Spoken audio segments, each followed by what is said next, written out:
Good.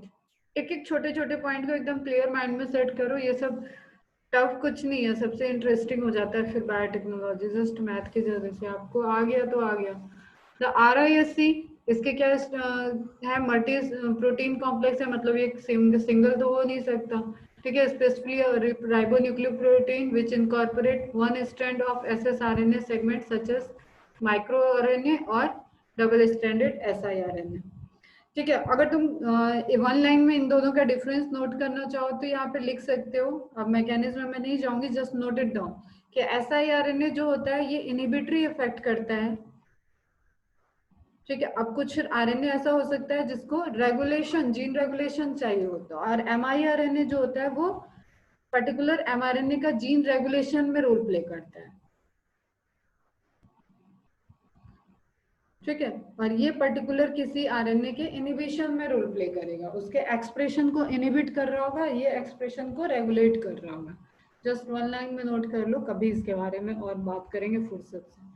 The single stranded act as a template for RISC recognize complementary mRNA transcript। ये कौन सा बात हो रहा है यहाँ पे, इसमें हम लोग स्पेसिफिक, क्योंकि आगे हमारी मैकेनिज्म इनहिबिटरी वाली है तो हम siRNA की बात करेंगे। Once found one of the protein is in risk is called argonaut। ठीक है, तो एक डाइसर भी आपका आरएनएस की तरह वर्क करता है, रिस्क भी आपका आर्गोनॉट भी आपका आरएनएस की तरह वर्क करेगा, मतलब आरएनए को डिग्रेड करेगा। ASE वाला आरएनएस। ठीक है, activates and cleaves the mRNA। तो अब यहाँ पे आपको क्या ध्यान रखने वाली बात है, जो टारगेट पेस्ट है उसका mRNA आ रहा है, उस mRNA को आइडेंटिफाई करना, उस पर अटैक करने का मेन इंपॉर्टेंट रोल कौन प्ले कर रहा है, रिस्क कॉम्प्लेक्स में भी आर्गोनॉट। ठीक है, आर्गोनॉट प्रोटीन एंजाइम जो भी कह लो, वो इंपॉर्टेंट रोल प्ले करेगा to identify that mRNA which is complementary to siRNA and to cleave that mRNA। ठीक है, क्लियर है ये। This process is called RNA interference found in many eukaryote। ये नेचुरल होने वाला आपका एक प्रोसेस है। इट इज अ की process gene silencing and defence against viral infection. The most well studied outcome in post transcriptional gene silencing which occurs when the guide strand pairs with a complementary sequence। हमारा सबसे important outcome क्या है इस study का, natural हो रहा था वहां तक तो ठीक है, हमें क्या मतलब है हमारे सेल के अंदर क्या चल रहा है, हमें तो ओवरऑल हमारा दिख रहा है कि हम हेल्दी हैं। अब हमारे इम्यून सिस्टम डेली लड़ता है हजारों बैक्टीरिया से, वायरस से, हमें कोई फर्क नहीं पड़ रहा। जिस दिन हमें डिजीज होती है उस दिन हम लोग जाग जाते हैं कि ये किससे हो गया, किसके अगेंस्ट में हमारा डिफेंस सिस्टम काम नहीं हो किया। लेकिन हमारा बॉडी जो डेली 100,000 वायरस बैक्टीरिया से रिएक्ट कर रहा है और एक्ट कर रहा है, उसके अगेंस्ट में हमारा इम्यून सिस्टम तब तक हमें नहीं पता चलता है। क्लियर। तो मेन इंपॉर्टेंट पॉइंट क्या है, गाइड स्ट्रैंड पेयर करेगा विद कॉम्प्लीमेंट्री सीक्वेंस, मतलब वो पेस्ट का हो गया molecule, and induces cleavage by argonaute. तो ऑर्गोनॉट 2 आपका क्या कर रहा है, क्लीविंग। अब ये आप किसी प्रोटीन डेटा बैंक में जब डालते हैं हम लोग ना, तो उसको और स्पेसिफिक नाम देते हैं। तो ऑर्गोनॉट तक भी ठीक है, 2 याद रहे तो और भी अच्छा है। तो argonaute 2 the catalytic component of the risk. क्या हो गया इसका मेन फंक्शन, ये आइडेंटिफाई कराया किसको, पेस्ट आरएनए को, और बाइंड कराया, एंड फाइनली क्लीवेज कराया, क्लीव कराया। ठीक है, तो सबसे इंपॉर्टेंट रोल किसका हो गया, आर्गोनॉट का। क्लियर, पूरा कॉम्प्लेक्स रोल प्ले कर रहा है, लेकिन identification, binding and cleavage by the argonaute. In some organisms, this process spreads systematically despite the initial limited molar concentration of siRNA। जब तक siRNA का कंसेंट्रेशन और जो चेन रिएक्शन प्रोसेस चल रही है, तब तक ये आपका बहुत अच्छे से उस सिस्टमेटिकली वे में उस सेल के अंदर होता रहेगा। ठीक, जब तक आपको डिफेंस सिस्टम चाहिए होगा, आपका siRNA एक बार क्लीव हुआ, उसी तरीके से डबल स्टैंडर्ड आएगा siRNA की हर सिंगल कॉपी, गाइड कॉपी आपके RISC कॉम्प्लेक्स में जाके बाइंड करेगी, ऑर्गोनॉट प्रोटीन वहां पे एक्टिवेट हो जाएगा, एंजाइम बेसिकली एक्टिवेट हो जाएगा और वो टारगेट mRNA को डिस्ट्रॉय करते जाएंगे। क्लियर? ठीक है, ये तो समझ में आ रहा है ना, initial limited molar concentration of siRNA। Dicer is a RNase 3, ये एज पे ध्यान देना, ये RNase लिख दोगे तो डिफरेंट हो जाएगा, RNase लिखोगे तो डिफरेंट हो जाएगा। ठीक है, तो ये एंजाइम है। RNase थर्ड एंडोन्यूक्लियस, तो ये कहाँ कट करेगा बेटा, बताओ कहाँ कट करेगा, अंदर की तरफ। ठीक है, अंदर न्यूक्लियोटाइड सीक्वेंस में कट करेगा। इट मींस कि आपको पूरा जो mRNA आ रहा है उसकी कॉम्प्लीमेंट्री भी बनाने की जरूरत नहीं है। कुछ एक स्पेसिफिक पोर्शन अगर दोनों स्ट्रैंड में कॉमन है, ये सपोज ये न्यूक्लियस से आया था, ये किसी होस्ट का है या वायरस का ले लो, तो इनके कुछ सीक्वेंस भी अगर कॉम्प्लीमेंट्री हैं तो ये डबल स्टैंडर्ड फॉर्म कर देगा और इस पे तुम्हारा ये डाइसर अटैक कर देगा। ठीक है, इतना गंदा लिखा है भाई, हटाओ तो जल्दी। क्लियर है बेटा? तो dicer is RNA's third endonuclease which generates the double stranded RNA fragment to be loaded that direct RNAi। फिर सुंदर से समझा देती हूँ, डबल स्टैंडर्ड RNA है, ठीक। अब जस्ट पूरा RNA बना देती हूँ, तो कुछ पोर्शन है उसका डबल स्टैंडर्ड, इसके इस पोर्शन पे डाइसर अटैक करेगा, डाइसर अटैक किया, जिस पोर्शन में डबल स्टैंडर्ड है तो इसको यहाँ से कट कर देगा, इसको यहाँ से कट कर देगा, तो हमें क्या मिला, ये सीक्वेंस। फिर ये दोनों फ्रेगमेंट अलग हो जाएंगे तो हमें दो सिंगल स्टैंडर्ड मिल जाएंगे जो अवेलेबल होंगे नेक्स्ट से बाइंड करने के लिए। Clear? In is RNA's third endonuclease which generates the double stranded RNA fragment to be loaded in that direct RNAi, और ये बाइंड करेंगे तभी RNA इंटरफेरेंस प्रोसेस होगा। ऑर्गोनॉट 2 इज एन RNase, दोनों के बीच में यहाँ स्पेसिफिक लिखा है दोनों में क्या है, बेसिकली दोनों एक ही फैमिली के हैं, एक ही काम कर रहे हैं। ठीक, is an RNase and it's the catalytic centre of risk. ये इसके लिए इंपॉर्टेंट पॉइंट है, इसको पूरा का पूरा कॉम्प्लेक्स एक चाहिए अपना फंक्शन परफॉर्म करने के लिए। एंड डाइसर आपका फ्रीली अवेलेबल है साइटोप्लाज्म में, साइटोप्लाज्म में नेचुरली आपको जब भी डबल स्ट्रैंड दिखेगा वो एक्टिव हो जाएगा, वर्क कर देगा। क्लियर है? ठीक, अब ये फिगर हम देखते हैं, प्लांट सेल है, प्लांट सेल की न्यूक्लियस से डबल स्टैंडर्ड RNA प्रोड्यूस हो गया। ठीक है, ये हम अभी इसमें इन्फेक्टेड RNA नहीं आए हैं, जस्ट हमने कौन सा मैकेनिज्म लिया, अंदर हेयर पिन लूप बना है, डबल स्टैंडर्ड RNA बना और वो वापस वो बाहर आया साइटोप्लाज्म में, और इसको रीड करके डाइसर एक्टिवेट हो गया, एक्टिवेट करके इसको क्लीव कर दिया छोटे छोटे फ्रेगमेंट में। अब ये छोटे फ्रेगमेंट यहाँ पे सब हिडन है आपका, सिंगल स्ट्रैंड में कन्वर्ट हो जाए, सिंगल स्ट्रैंड गाइडेड स्ट्रैंड बना दे और वो आपको चलो अच्छा यहाँ पे ये इसको ले गए हम, ये यहाँ पे प्रोड्यूस हुआ था। ठीक है, यहाँ से प्रोड्यूस होके आपके निमेटोड के बॉडी में गया, निमेटोड अगेन यूकैरियोटिक है, निमेटोड के बॉडी में siRNA आया है, वो उसके रिस्क कॉम्प्लेक्स से बाइंड कर गया। ठीक है, उसके रिस्क कॉम्प्लेक्स से गाइडेड स्ट्रैंड बाइंड कर गया, उससे पहले ये दोनों ब्रेक हो जाएंगे, ब्रेक हो जाएंगे और बाइंड किया, तो अब फाइनली ये क्या करेगा, ये जो टारगेट mRNA था उससे बाइंड करने में हेल्प किया। आप देखो पूरे सीक्वेंस नहीं मैच कर रहे हैं, लेकिन कुछ पोर्शन है जो उसका कॉम्प्लीमेंट्री था, इस पोर्शन में इसने बाइंडिंग कर दी, बाइंडिंग करते ही ये जो RNA का सीक्वेंस आपका कोड करने जा रहा था कुछ ऐसा इंसर्ट करके, एक्चुअली हो रहा है प्लांट सेल के अंदर इंसर्ट करके। ठीक है, पैरासाइट है ना बेटा, तो ध्यान में रखना, तो वहां पे ये प्रोसेस हो रही है उस स्ट्रक्चर में, वहां पे क्या होगा, वो निमेटोड रूट डिजीज कॉज कर रहा है ये। ठीक है, तो रूट का पैरासाइट है, अब यहाँ पे क्या हो जाएगा आपका, वो उसके mRNA से बाइंड कर गया, अब उसका डाइसर प्रोटीन इसको क्लीव कर देगा, या आर्गोनॉट भी क्लीव कर देगा, आर्गोनॉट भी क्लीव कर सकता है एंड डाइसर भी क्लीव कर सकता है। तो रूट नॉट निमेटोड लिखा हुआ है, तो रूट सेल के अंदर ये प्रोसेस चल रही है। क्लियर है बेटा, कोई कंफ्यूजन?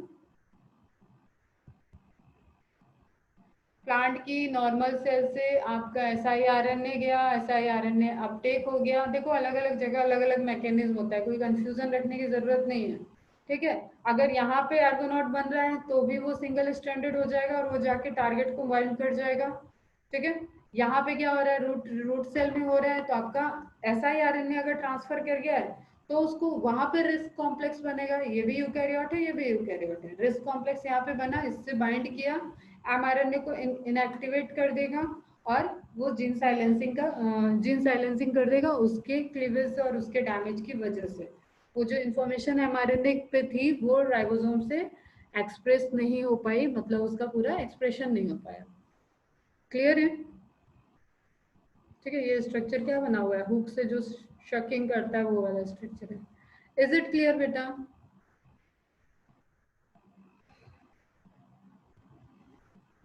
देखो मैंने जो बताया उसमें 2-3 प्रोसेस चल रही थी, अलग अलग जगह पे यही प्रोसेस हो सकती है। आपको बस ये समझना है कि आपकी आरएनए साइलेंसिंग कैसे हो रही है, ठीक। जो एमआरएनए आया उसको बाइंड करा दिया आपने siRNA के गाइडेड स्ट्रैंड से और पूरा कॉम्प्लेक्स उस पर वर्क कर गया, उसको आइडेंटिफाई करा के बाइंड कराया और उसकी क्लीवेज हो गई, तो आपका एमआरएनए डिस्ट्रॉय हो। क्लियर? ठीक है। मैकेनिज्म में क्या हो रहा है, double stranded RNA are chopped into shorter interference siRNA बाय dicer. The siRNA dicer complex recruits additional components to form an RNA induced silencing complexes, RISC को बनाया।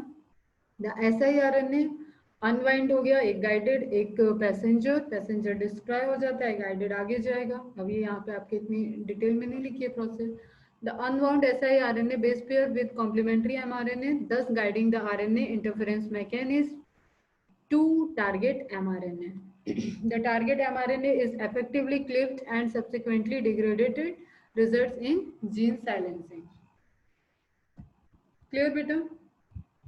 अब देखो ये या तो ये वायरसेस से हो सकते हैं या तो ट्रांसपोजोन से हो सकते हैं। आपका वायरस अगर इंसर्ट कर गया है और उसने उसके साथ यूकैरियोटिक एमआरएनए ने डबल स्ट्रैंडेड बना लिया है, तो ये कट होगा डायसर से, इससे छोटे आपको स्ट्रैंड मिल जाएंगे, वो स्ट्रैंड सेपरेट होंगे तो वो आने वाले के लिए तुम्हारे गाइड की तरह वर्क कर देंगे और उससे बाइंड कर जाएंगे। तो अलग अलग प्रोसेस है, या तो ट्रांसपोजॉन्स जीन का लोकेशन चेंज करके हो जाए या तो वायरसेस से इंड्यूस करा लें।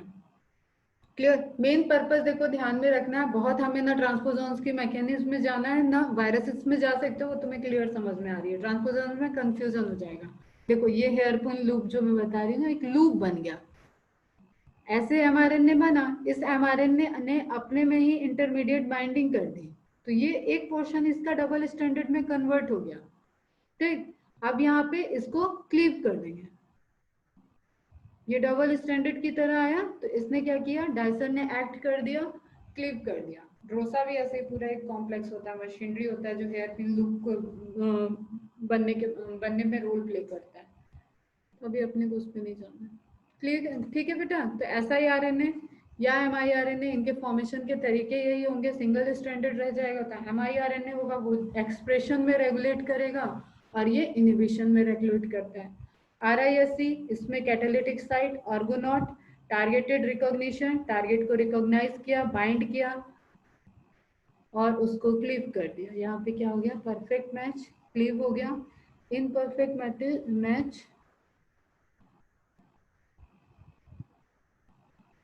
Imperfect match, translation, inhibition. हाँ करेक्ट है ये भी। इनपरफेक्ट मैच मतलब डबल स्टैंडर्ड हो गया तो ट्रांसलेट तो इनिबिट कर ही देगा, ठीक है। डबल स्टैंडर्ड बना है यहाँ पे तो इसने क्लीव कर दिया तो भी डिस्ट्रॉय हो गया।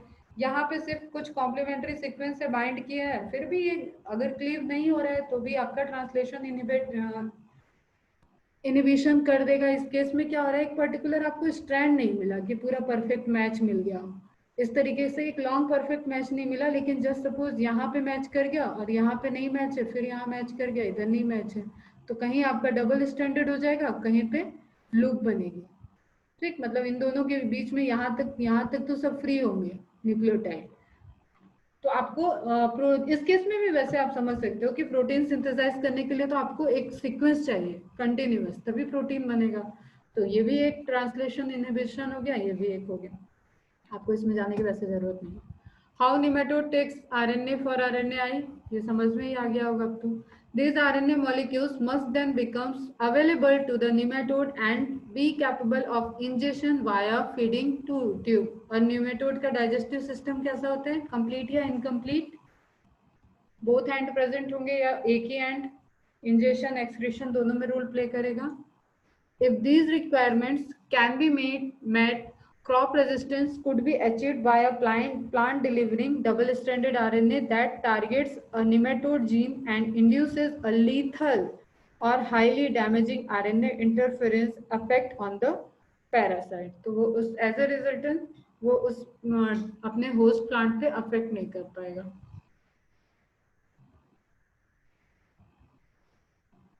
ठीक है।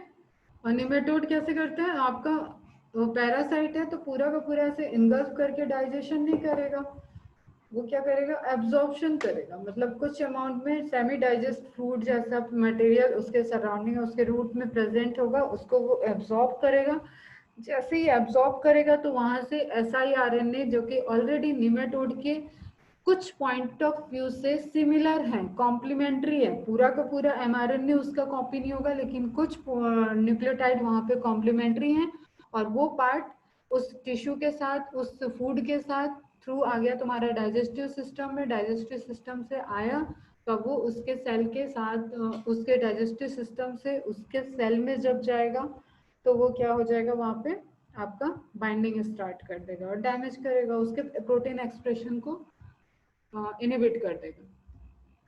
यही सब है।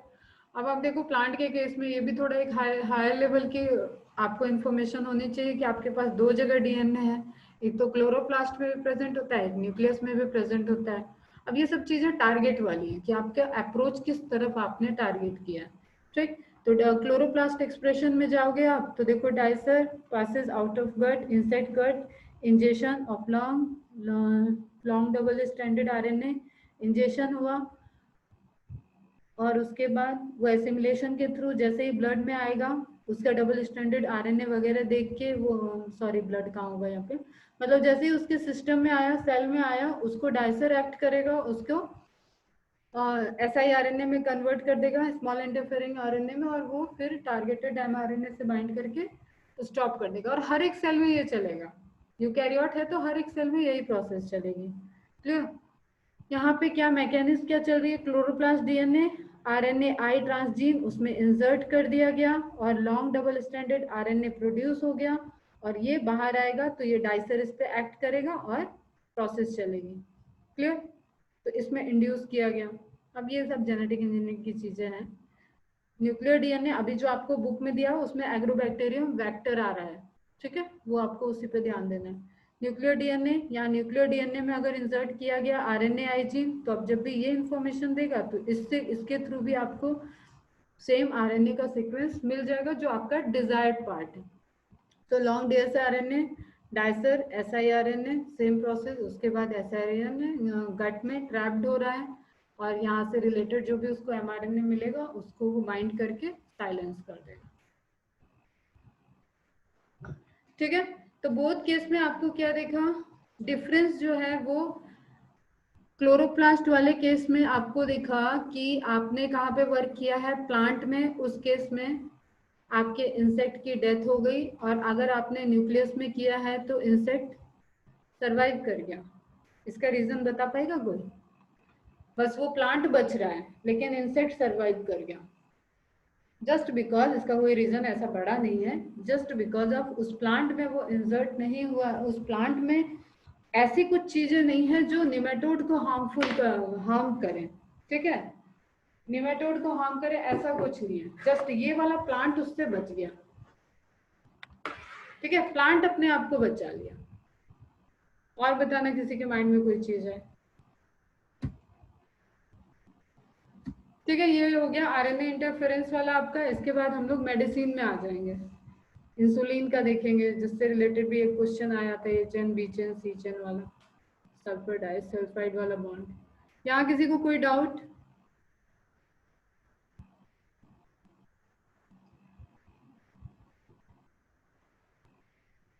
टेंस एंटीसेंस वाला कॉन्सेप्ट हम बता देंगे बाद में।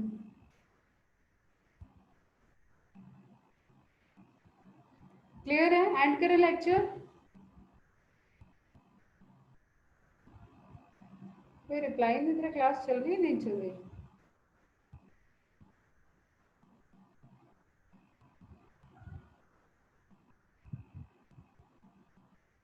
सो गए क्या सब? Maithili, Mrinal, Kaushik, lecture clear? End करें? एक बार इसको पढ़ना, कोई कंफ्यूजन होगा तो हम लोग डिस्कस कर लेंगे उसको। ओके गुड, चलो बाय बाय।